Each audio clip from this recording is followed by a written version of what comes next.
మన దేశంలో బంగారం తర్వాత వెండికి కూడా డిమాండ్ ఉంది. మహిళలు వెండి ఆభరణాలపై కూడా ఇంట్రెస్ట్ చూపిస్తూ ఉంటారు. శుభకార్యాలలో వెండి పాత్రలను, వస్తువులను వాడటం మామూలే. వెండిని అభిమానించే వారి కోసం కేంద్ర ప్రభుత్వం గుడ్ న్యూస్ చెప్పింది. ఇకపై వెండి ఆభరణాలు, వస్తువులపై హాల్ మార్క్ తప్పనిసరి చేయాలని నిర్ణయించింది.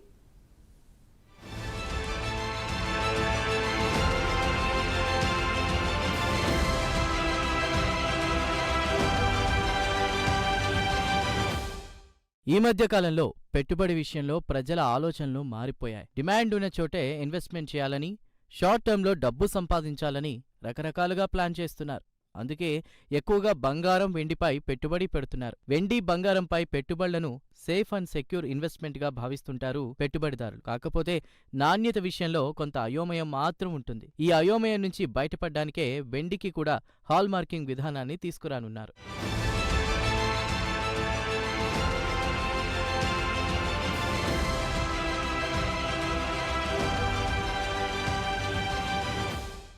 ఇప్పటికే బంగారానికి హాల్ మార్కింగ్ అనేది తప్పనిసరి చేస్తూ కీలక నిర్ణయం తీసుకున్న కేంద్ర సర్కార్ వెండి విషయంలో కూడా అదే బాటలో వెళ్తోంది. వినియోగదారుల నుండి డిమాండ్ అనుసరించి వెండి వస్తువులకు హాల్ మార్కింగ్ తప్పనిసరి చేయడాన్ని బ్యూరో ఆఫ్ ఇండియన్ స్టాండర్డ్స్ పరిశీలించాలన్నారు ఆహార, వినియోగదారుల వ్యవహారాల మంత్రి ప్రహ్లాద్ జోషి. 78వ BIS వ్యవస్థాపక దినోత్సవ కార్యక్రమంలో జోషి మాట్లాడుతూ వెండికి హాల్ మార్కింగ్ కోసం వినియోగదారుల నుండి డిమాండ్ ఉందన్నారు.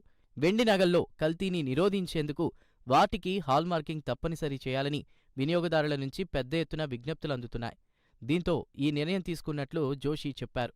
BIS ఇందుకు అవసరమైనటువంటి విధి విధానాలు ఖరారు చేశాక అందరితో చర్చించి తుది నిర్ణయం తీసుకుంటామని అన్నారు.